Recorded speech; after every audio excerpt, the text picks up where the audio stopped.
Hello बच्चों, स्वागत है आप सभी का नवोदय ट्यूशन 2.0 में। आज की हमारी मैथ की 17वीं क्लास है, यानी कि 17, और जिसमें कि हम बेसिक मैथ को सीख रहे हैं। तो आप सभी बच्चे मेरे साथ ही इनको करते जाना, और जो बच्चा नया जुड़ा है वो आराम से इस पे नवोदय सैनिक स्कूल और क्लास 1 से लेकर 8 तक बिल्कुल फ्री में तैयारी कर सकता है। और तो मैंने आपको इससे पहली क्लास थी 16वीं, उसमें बताया था कि यानी कि जो दशमलव को भिन्न में बदलना और भिन्न को दशमलव में बदलना, यानी कि वो सिखाया था। और कुछ बच्चे नहीं सीख पाए थे, इसलिए मैंने वो 16वीं क्लास भी उसी की ले ली थी, और मैंने कुछ होमवर्क भी दिया था। तो मैं सबसे पहले उस होमवर्क को बताऊंगा, उसके बाद में हम अपना एक नया इसमें चैप्टर स्टार्ट करेंगे। उसका नाम होगा एलसीएम और एचसीएफ। आप जानते होंगे, लघुत्तम समापवर्तक और महत्तम समापवर्तक। तो आप हम उसको स्टार्ट करेंगे। तो उससे पहले मैं आपको इनके होमवर्क दिया था उनको करके बता रहा हूं कि उनको कैसे करना था। आप सभी अपने आंसर मिलाना, किस बच्चे का सही गया है और किस बच्चे का गलत।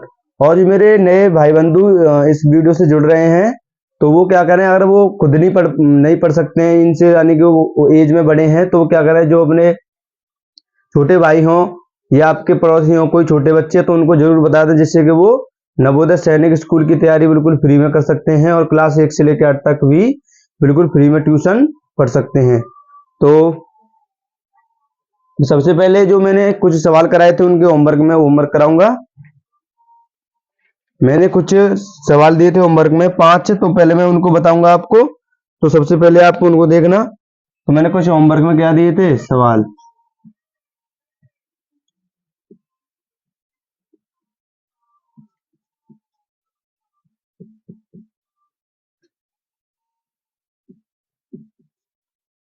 इसमें सबसे पहला सवाल था 2.92, यानी कि इसको किस में बदलना है, अब भिन्न में बदलना था। इसके बाद दूसरा था इसमें यहाँ पर 2.81, इसको भी किस में बदलना था, भिन्न में। इसके बाद यहाँ पे तीसरा था इसमें 0.05, इसको भी किस में बदलना है, भिन्न में। इसके बाद यहाँ पे मैं बता रहा हूँ आपका फोर्थ यानी चौथा क्वेश्चन क्या था, वो था यहाँ पे 24/7, और लास्ट था इसमें हमारा 13/11। तो ये 5 प्रश्न थे, और इन पांचों प्रश्नों को मैं आपको दोबारा से एक बार करके बताऊंगा। आपसे बच्चे अपने आंसरों को मिलाना, किस बच्चे का सही गया है और किसका गलत। और जिस बच्चे का गलत जाए वो देखना कि उसने कहां पर गलती इसमें की, और उसको अपनी गलती को सुधारे आराम से, और फिर आराम से पढ़े। तो सबसे पहला क्वेश्चन है, इसको दशमलव में बदलना है। किस में बदलना है, भिन्न में बदलना है, भिन्न के रूप में। तो भिन्न बदलने के लिए मैंने आपको बताया था, सबसे पहले प्रश्न को नोट करो, उसके बाद में एक अपॉन का चिन्ह लगाओ नीचे, और ये पॉइंट है, पॉइंट के नीचे क्या लिखो, 1, और जितने भी पॉइंट के पीछे अक्षर है वहां पे उनकी जगह पे क्या लिख दो, 0, बस। उसके बाद में ऐसा करने से क्या होता है, ये पॉइंट हट जाता है। अब यहाँ पे कितना हो गया, ये 292 अपॉन कितना, 100। अब देखो 2 से काटेंगे सबसे पहले, इसको 2 से काटते हैं। देखो क्योंकि 2 से काटना बहुत आसान होता है, इसलिए पहले सबसे पहले 2 से काट लो, और 2 से काट के संख्या कैसी हो जाती है, आधी हो जाती है। तो इससे 2 से काटेंगे तो ये कितने बार कटेगा, एक बार। जी यहाँ पे कितने बार कटेगा, 4 बार। फिर एक बचेगा यहाँ पे 12 हो जाएगा, 12 कितने बार, 6 बार। और ये कितने बार कटेगा यहाँ पर, देखो 50 बार। ठीक है, तो इसके बाद मैं आपको इसको यहाँ पे करके दिखा रहा हूं। अब फिर 2 से कट रहा है कितने बार, 7 बार। और जी कितने बार, 3 बार। और जी कितने बार कटेगा, 2 से 25 बार। ठीक है, अब यहाँ पे देखो जो 25 है वो केवल 5 से कटेगा और 25 से कटेगा। ठीक है, तो यहाँ पे जी संख्या देखो, ये 5 से कट रही है, नहीं कट रही, यानी कि ये आंसर इसका अब यहीं पे हो जाएगा। और वैसे भी ये 73 आपने देखी, 73, ये क्या होती है, एक अभाज्य संख्या होती है। यानी कि अभाज्य संख्या कौन सी होती है, वे संख्याएं जिनमें केवल स्वयं और एक का ही भाग जाता है और किसी संख्या का भाग नहीं जाता, उन्हें अभाज्य संख्या बोलते हैं। तो ये अभाज्य संख्या है, तो इसमें वैसे भी किसी का भाग नहीं जाएगा, तो इसका आंसर क्या हो जाएगा, 73/25, यानी कि 73/25। इसके बाद दूसरा सवाल है इसमें, इसको भी सेम उसी की तरह करो। पॉइंट की जगह पे क्या लिखो, 1, और पीछे जितने भी अक्षर हो वहां पे क्या लिख दो, 0। ऐसा करने से पॉइंट हट जाता है। तो कितना हो गया ये अब देखो, अब आप देखो ये 2 से कटेगा, लेकिन 2 से ये नहीं कटेगा। अब इसको देखो, ये देखो 3 से ये भी नहीं कटेगा, 3 से ये भी नहीं कटेगा, ठीक है। एक को देख लो बस, देखो 3 से ये कटेगा, नहीं कटेगा। 3 का तो 5 से ये कट जाएगा, लेकिन 5 से ये वाला नहीं कटेगा, 7 से ये कटेगा नहीं। अब ये 100 ऐसी संख्या है जे मतलब सम संख्याओं से कटेगी। देखो या तो 2 से कटेगी, 3 से नहीं कटेगी, 5 से कट जाएगी, 5 के बाद कितने से कटेगी, 10 से कट जाएगी ये। और ये संख्या ऐसी है ये विषम संख्याओं से ही कटेगी, ठीक है। तो इसका आंसर ये, अब यानी कि अब इसमें भाग यहां से आगे नहीं जा सकता, तो इसका आंसर क्या हो जाएगा, यही हो जाएगा। कितना, 281/100, यानी कि इसमें कुछ करना ही नहीं था, बस केवल पॉइंट को हटाना था और नीचे 100 लगाना था। इसके बाद में जो तीसरा है, तीसरे को कैसे करना है, पहले सवाल को यूं करता हूं, लिखो। मैंने आपको बोला था कैसे लिखना है, यहाँ पे पॉइंट की जगह पे 1, अब पीछे 2 अक्षर आ रहे हैं। अब ये नहीं देखना है कि पीछे 0, तो हम एक जीरो की वजह से कुछ नहीं लगाएंगे। तो यहाँ पे अक्षर देखने हैं आपको, केवल 1 2, तो यहाँ पे क्या लिखेंगे, 1 0 और 2 0, यानी 2 0 लग गए। उसके ऐसा करने से पॉइंट हट जाता है। तो यहाँ पे कितना बचेगा, ये 0 0 5, नीचे कितना है 100। अब ये बताओ आगे इसमें 2 0 लग रही है, इनका कोई महत्व है? किसी भी संख्या के अगर आगे 0 लग रही है तो उनका कोई महत्व नहीं होता, और यही 0 पीछे होती तो इनका बहुत ज्यादा महत्व हो जाता, ठीक है। तो इनका यहाँ पे कोई महत्व नहीं है, तो इनको हम हटा सकते हैं। तो मैं अगले लाइन में हटा दे रहा हूं। यहाँ पे कितना है, ये 5 है, नीचे कितना है 100। अब 5 से इसको 100 को काट लो, कितने बार कटेगा ये 5 से 100, यहाँ पे लिखते हैं 5 से 5 एक बार कटेगा, और 5 से ये कितने बार कटेगा, देखो यहाँ पे 2 बार, यहाँ पे 0, यानी कि 1/, इसका आंसर कितना होगा, 1/20। तो आप सही अपना आंसर मिला लो, और इसके बाद मैं इनको कराऊंगा, जब तक मैं मार्कर में इंक डाल लेता हूं।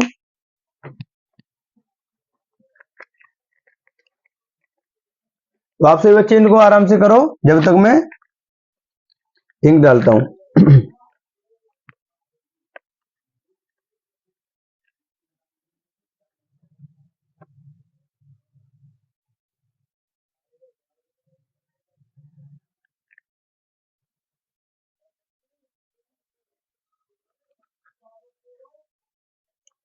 तो आप सभी बच्चों ने इनको नोट भी कर लिया होगा। तो अब मैं इस वाले सवाल को करके बताता हूँ। इसको किसमें बदलना था, दशमलव में।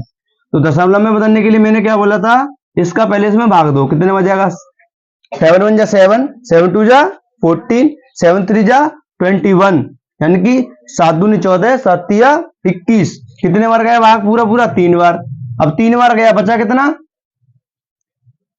21 तक पूरा पूरा चला गया, तो 3 बचा। अब 3 में 7 का भाग जाएगा नहीं, तो यहाँ पे क्या लगाएंगे, पॉइंट लगाएंगे, यानी कि दशमलव लगाएंगे, और यहाँ पे 1 0 फिर बढ़ा सकते हैं। 1 0 बढ़ा ली, उसके बाद में 7 का भाग देंगे, फिर दोबारा से कितने बार, कितने में, 30 में। तो 7 का पारा पढ़ो, 7 1 जा 7, 7 2 जा 14, 7 3 जा 21, और 7 4 जा कितना होता है 28। और हिंदी में 7 दूनी 14, 7 तिया 21, 7 चौके 28। कितने बार गया, 4 बार। 4 बार गया, तो यहाँ पे अब कितना बचा दोबारा से 2। अब 2 बचा, तो यहाँ पे पॉइंट लगा हुआ है, तो 1 0, फिर दोबारा से बढ़ा सकते हैं। अब 7 का भाग इसमें देंगे, 7 दूनी 14, कितने बार, 2 बार, यानी 7, 7 2 जा 14, और बचा कितना यहाँ पे बताओ, 6 बचा। फिर 1 0 और ले सकते हैं, तो यहाँ पे कितने बार जाएगा, 7 8 56, यानी कि 7 8 जा 56। तो कितने बार गए यहाँ पे, 8 बार। और मैंने आपको बोला था कि पॉइंट के 3 अंक बाद तक इसको कर लो, और यहीं पर इसके आंसर को छोड़ दो। तो इसका आंसर क्या हो जाएगा, 3.428। इसके बाद देखो लास्ट वाला, लास्ट वाले में क्या है कि 11 का डिवाइड देना है किसमें, 13 में, यानी कि 13 में। तो 11 का 11 एक बार पूरा पूरा गया, बचा कितना, 2 2 बचा, और यहाँ पे 2 पॉइंट लगाएंगे, और 1 0 यहाँ पे क्या ले सकते हैं, 1 0 बढ़ा सकते हैं। अब 11 का इसमें कितने बच जाएगा, एक बार ही जाएगा फिर भी, और बचा कितना यहाँ पे 9। अब 9 के पीछे 1 0 लगा सकते हैं। अब 9 का पढ़ा 11 में देंगे तो कितने बच जाएगा, 11 8 88, यानी कि 11, यानी 11 8 जा 88। कितने बार गया, 8 बार। अब बचा कितना 2, फिर 0 बढ़ा सकते हैं। अब फिर दोबारा से कितने बार जाएगा, एक बार। तो ठीक है, इसका आंसर क्या हो गया, 1.181। तो मुझे लगता है कि आप सभी बच्चों ने अपने आंसर बना लिए होंगे। तो ये होमवर्क था जो मैंने आपको कल दिया था। तो इसके बाद मैं आपको एक इसमें नया चैप्टर स्टार्ट करूंगा, जैसे कि मैंने आपसे अभी बोला था कि एलसीएम और एचसीएफ। तो सबसे पहले मैं एलसीएम स्टार्ट करूंगा, जब तक आप बच्चे इनको नोट कर लो, जिस बच्चे के अभी तक नोट नहीं हुए हैं, फिर मैं आगे में कुछ कराऊंगा आपको अलग।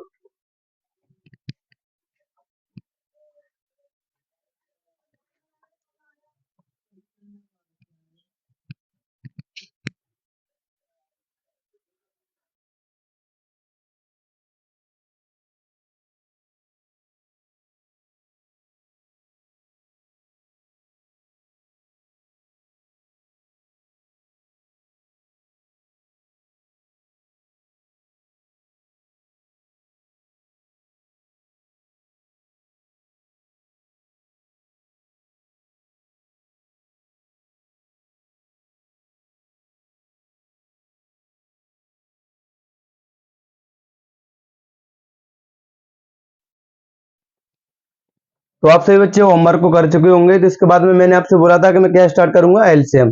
तो सबसे पहले हम एलसीएम के बारे में सीखेंगे कि एलसीएम क्या होता है और एलसीएम की फुल फॉर्म क्या होती है और इसको कैसे, मतलब इनके सवालों को कैसे करते हैं। तो सबसे पहले देखो, मैंने आपके सामने लिखा एलसीएम। तो एलसीएम में मैं आपको इनको प्रत्येक अक्षर का मतलब बता रहा हूँ, हिंदी में और इंग्लिश में दोनों में बताऊंगा, ठीक है।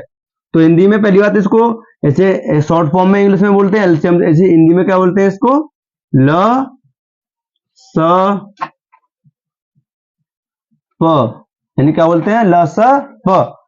तो सबसे पहली बात तो ये हो गई। अब सबसे पहले मैं इनको बता रहा हूं करके कि एलसीएम को, इसमें एल का मतलब क्या होता है, सी का मतलब क्या होता है और एम का मतलब क्या होता है। तो आप सभी बच्चे देखते जाना क्या होता है। तो सबसे पहले होता है एल। एल का मतलब होता है लीस्ट। एल का मतलब क्या होता है, यहाँ पे लिस्ट होता है। उसके बाद यहाँ पे सी का मतलब होता है कॉमन। कॉमन। उसके बाद में जो एम होता है उसका मतलब होता है मल्टीपल, ठीक है। यानी कि लीस्ट कॉमन मल्टीपल, कैसे बोलते हैं इसको हम, लीस्ट कॉमन मल्टीपल। और हिंदी में और बता दूं आपको मैं, हिंदी में ल स और प तीन होते हैं। तो इसका मतलब क्या होता है, एल से ल का मतलब क्या होता है, लघुत्तम।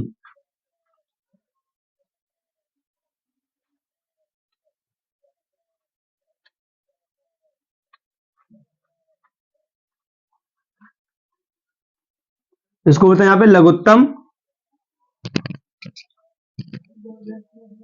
उसके बाद में यहाँ पे जो स होता है इसका मतलब क्या होता है, समाप।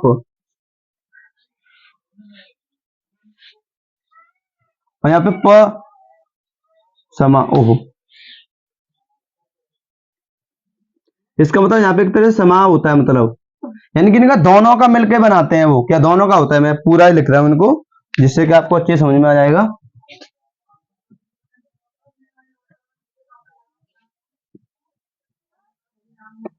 तो इन दोनों का मतलब होता है, इन दोनों का मतलब क्या होता है, समाप वर्त्य। इसमें आप ऐसे देखते हो, यानी कि इसको देख लो, समा, इसका मतलब पवर्त, यानी समाप वर्त्य होता है। ये क्या होता है, दोनों का मतलब क्या होता है, समाप वर्त्य। इसके बाद में आप इनके बारे में पूरा सीख चुके होंगे। यानी कि इसको बोलते हैं लीस्ट कॉमन मल्टीपल। यानी लीस्ट का मतलब होता है सबसे छोटा, कॉमन का मतलब वेनिस्ट यानी कि मिला हुआ, और मल्टीपल का मतलब यानी कि इसका गुणन, ठीक है। यानी कि सबसे छोटा, इसमें मल्टीपल जुड़ना होता है, यानी कि लघुत्तम समाप वर्त्य। जैसे आप इसके बारे में तो सीख गए होंगे पूरा, कि यानी कि इसको कोई आपसे पूछ ले कि एलसीएम की फुल फॉर्म बताओ, तो आप क्या बताओगे, least common multiple, least common multiple. और हिंदी में पूछे लसपा का मतलब क्या होता है, लघुत्तम समापवर्त्य। देखो दो होते हैं इसमें, एक होता है क्या, एचसीएफ। तो एचसीएफ के बारे में भी मैं बताऊंगा आपको। तो इसका मतलब क्या होता है, लघुत्तम समापवर्त्य, लघुत्तम समापवर्त्य। हाँ, इसके बाद मैं आपको बता रहा हूं इसमें ही, यानी कि आज मैं आपको इनका इंट्रोडक्शन दे रहा हूं कि किसको क्या बोलते हैं। दूसरा होता है इसमें एचसीएफ, एचसीएफ, उसको हिंदी में क्या बोलते हैं, ये शॉर्ट फॉर्म में हिंदी में क्या बोलते हैं इसको, इसको बोलते हैं म स प, क्या बोलते हैं, म स प। तो अब इसके बारे में मैं पूरा इसको बताऊंगा कि एल एच का मतलब क्या होता है, सी का मतलब क्या होता है, और एफ का मतलब क्या होता है। ठीक है, तो यहाँ पे जो एच होता है उसका मतलब होता है हाई।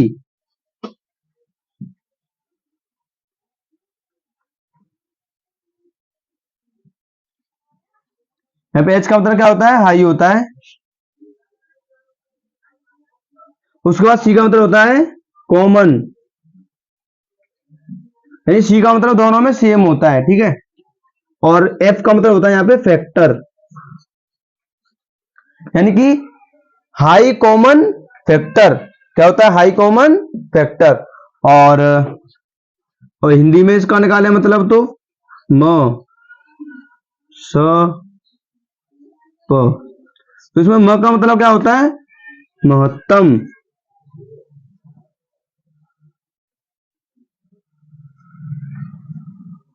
महत्तम, और इन दोनों का मतलब क्या होता है,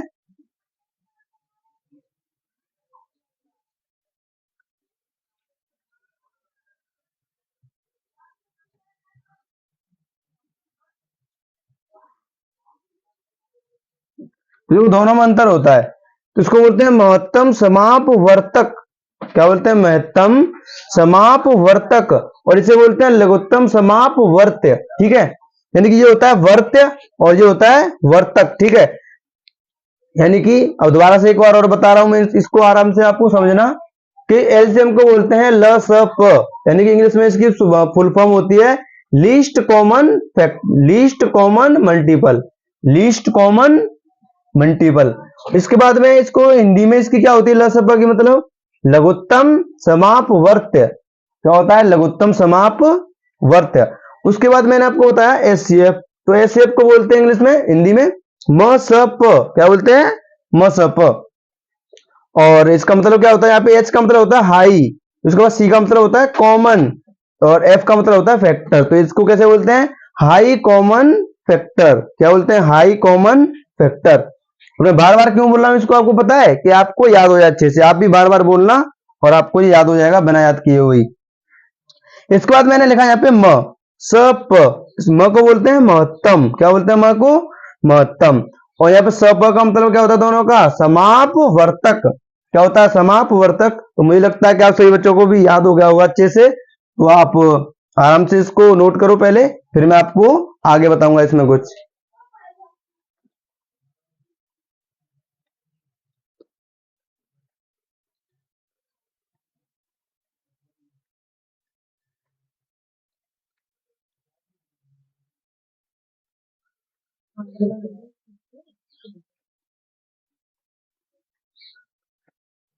तो इसके बाद में आपको इनके कुछ एग्जाम्पल दूंगा, तो आप उनको समझना कि कैसे प्रश्नों को इनको करते हैं। तो सबसे पहले देखो यहाँ पे, तो मैं आपके लिए एक एग्जाम्पल लिख रहा हूँ। जैसे मैंने लिखा, मैं बिल्कुल जीरो से स्टार्ट करूंगा एलसीएम एचसीएफ।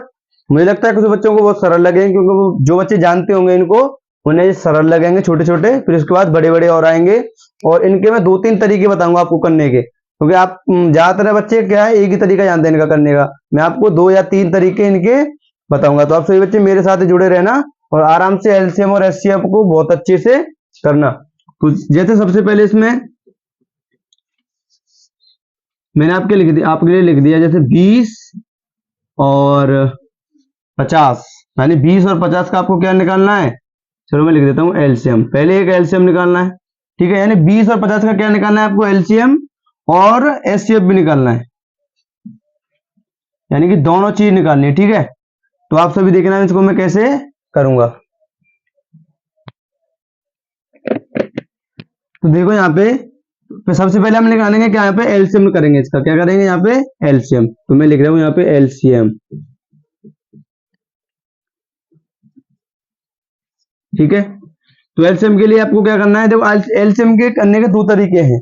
पहले मैं आपको केवल एक ही तरीका बता रहा हूं, दूसरा तरीका बाद में बताऊंगा। तो यहाँ पे देखो, सबसे पहले 20 को लिखो, यानी कि आपने ये तरीका देखा ही होगा और इस तरीके को आप जानते भी होंगे। ठीक है, ये तरीका है, यानी जो जो सब बच्चे, जिन बच्चों ने सीखा होगा उन सभी बच्चों को ये वाला तरीका तो इसका आता ही आता होगा। इसके बाद इसका एक दूसरा तरीका और होता है, उसको भी मैं आपको सिखाऊंगा। तो सबसे पहले आपको इसका क्या निकालना है, एलसीएम निकालना है। तो सबसे पहले अब इसमें देखो, जो आपने फैक्टर सीखे थे, फैक्टरों में जो रूल लगता है वही सेम रूल लगता है इसी में, ठीक है। तो सबसे पहले 2 का भाग देंगे, 2 के बाद 3 का, फिर 5 का, फिर 7 का, ऐसे। सबसे पहले इसमें 2 का भाग देंगे, तो 2 का भाग इसमें कितने बार जाएगा बताओ, 10 बार। इसमें देंगे तो 25 बार, ठीक है। अब आप सोच रहे होंगे कि 2 का भाग इसमें तो जा रहा है लेकिन इसमें नहीं जा रहा। तो अब 2 का भाग जब तक देंगे जब तक किसी ना किसी संख्या में भाग जाएगा। जब 2 का भाग किसी भी संख्या में नहीं जाएगा फिर 3 का देंगे, फिर 3 का भी नहीं जाएगा किसी में तो फिर 5 का देंगे। इस प्रकार करते हैं। अभी यहाँ पे 2 का जा रहा है, इसमें जा रहा है, तो 2 का यहाँ पे कितने बार जाएगा बताओ, 5 बार। और यहाँ पे 25 में जाएगा नहीं तो 25 की 25 लिख देंगे, ठीक है। इसके बाद देखो, अब इसमें 3 का भाग जा रहा है, देखो 2 का तो दोनों में नहीं जा रहा, क्योंकि 5 में भी नहीं जाएगा 25 में भी नहीं जाएगा 2 का। उसके बाद देखो 3 का जा रहा है दोनों में, 3 का भी किसी में नहीं जा रहा, तो अब किसका देंगे 3 के बाद, 5 का। 5 का 5 में देंगे तो कितने बार जाएगा, 1 बार। लेकिन 5 का 25 में देंगे तो कितने बार जाएगा, 5 बार। अब दोबारा से 5 का 1 बार और देंगे, तो यहाँ पे तो 1 हो चुका है, तो यहाँ पे भी 1 आ जाएगा। तो यहाँ पे 5 का 5 में देंगे तो 1 बार। तो आपका ये एलसीएम हो गया। तो इसको अब अभी ये एलसीएम नहीं हुआ, यानी कि एक जो सारणी बनी है जिससे कि हमने एलसीएम के फैक्टर किए हैं। अभी क्या किए, एलसीएम के फैक्टर।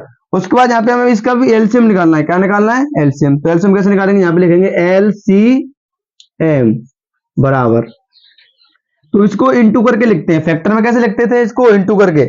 इसलिए ही मैंने आपको उनको लिख के बताया था, और मैंने आपको ये भी बोला था कि इनका गुणा करके देख लो, आप आंसर आएगा, यानी फैक्टर ही आता था। लेकिन यहाँ पे ऐसा नहीं है कि ये दोनों में से आंसर आए। और मैं इसका आंसर बता दूं आपको, इसका आंसर क्या होगा, इसका आंसर होगा 100। देखते हैं क्या होगा।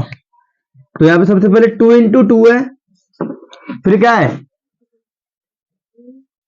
फिर है 5 इंटू 5, ठीक है। तो ये हम यहाँ पे एलसीएम निकाल रहे हैं, तो अब इसका इंटू कर लेंगे। जो इंटू करने के बाद जो आंसर आएगा वही क्या होगा यहाँ पे हमारा एलसीएम। तो 5 का 5 में इंटू करेंगे पहले, तो कितना आएगा, 5 25, यानी 5 5 जा 40, सॉरी 25। तो 25 इन दोनों का इंटू करने पर कितना हुआ, 25, और ठीक है। और 25 का मुझे बताओ, 25 का इंटू 2 में करेंगे तो कितना आएगा, 25 दूनी 50, यानी कि दूना करने पर संख्या डबल हो जाती है। यानी कि 2 का गुणा करने पर संख्या कैसी हो जाती है, डबल। तो 25 दूनी 50 और 50 दूनी 100, कितना हो गया 100। तो इसका आंसर कितना होगा, 100। तो आपसे कोई पूछे कि 20 और 50 का एलसीएम क्या होगा, तो आप बताएंगे कितना होगा, 100 होगा, यानी 100। इसके बाद मैं आपको इसका एचसीएफ करके बताता हूं, एचसीएफ, यानी इन दोनों संख्याओं का ही। तो एचसीएफ करने का अलग तरीका होता है। तो एचसीएफ कैसे करते हैं, यानी कि एचसीएफ करने के लिए तो क्या करना होता है, इन दोनों का अलग अलग फैक्टर करना होता है। कैसे करना, फैक्टर होता है अलग अलग, यानी कि एक साथ इनका फैक्टर, यानी कि अगर ऐसे आप इनको करोगे तो इसका एचसीएफ नहीं ज्ञात कर सकते। तो एचसीएफ ज्ञात करने के लिए क्या करते हैं, हम दोनों को अलग अलग लिखते हैं, उसके बाद दोनों के अलग अलग फैक्टर करते हैं। फिर जो आपको नया तरीका नीचे करना होता है मैं उसको आपको करके बताऊंगा कि कैसे करना होता है। तो 2 का भाग देंगे कितने बार जाएगा, 10 बार। 2 का भाग देंगे कितने बार जाएगा, 5 बार। और फिर 5 से कितने बार, 1 बार। यहाँ पे 50 में देंगे कितने बार जाएगा, यहाँ पे 25 बार। और फिर देंगे कितने से, 5 से 5 बार, और 5 से 1 बार, ठीक है।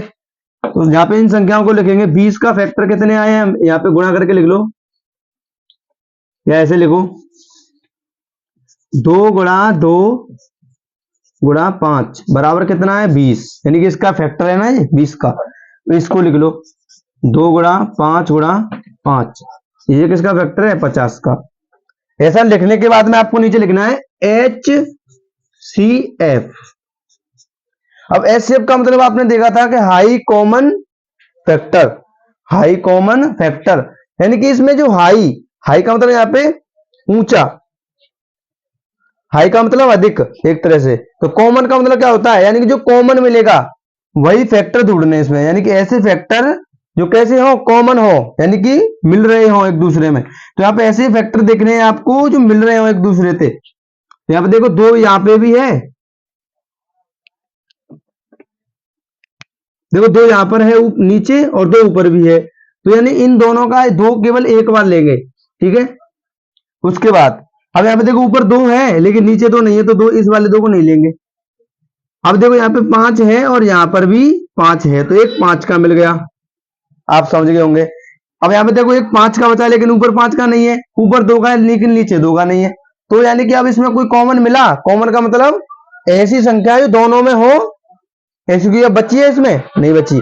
देख तो 2 थी, यहाँ पे ऊपर भी थी नीचे भी थी, दोनों की यानी कि 2 है यहाँ पे, 2 के एक यहाँ पे एक यहाँ पे, दोनों का केवल एक लेना है। यहाँ पे 5 के अक्षर कितने, एक ऊपर एक नीचे, तो यहाँ पे भी कितना लेना है, एक। ठीक है। अब यहाँ पे 2 नीचे नहीं है तो इसको नहीं लेंगे, 5 ऊपर नहीं है तो इसको भी नहीं लेंगे। अब इनका क्या कर लेंगे, इंटू करेंगे तो 5 दूनी 10, यानी कि 5 2 जा 10, कितना हो गया 10, यानी कि 10। ये क्या हो गया इसका आंसर। तो मुझे लगता है कि आप सभी बच्चे इनको समझ चुके होंगे, और जिस बच्चे ने अभी तक नोट नहीं किया है इसको तो नोट कर ले, और जो मेरे बड़े भाई इन वीडियो को देख रहे हैं तो वो अपने छोटे भाइयों को जरूर बता दें, और जो यानी कि ट्यूशन नहीं पढ़ पाते हैं और नवोदय की और सैनिक स्कूल की तैयारी करना चाहते हैं तो वो सैनिक स्कूल और नवोदय की तैयारी कर सकते हैं। तो इसके साथ अपनी वीडियो को मैं समाप्त करूंगा। सभी बच्चों को जय हिंद, वंदे मातरम।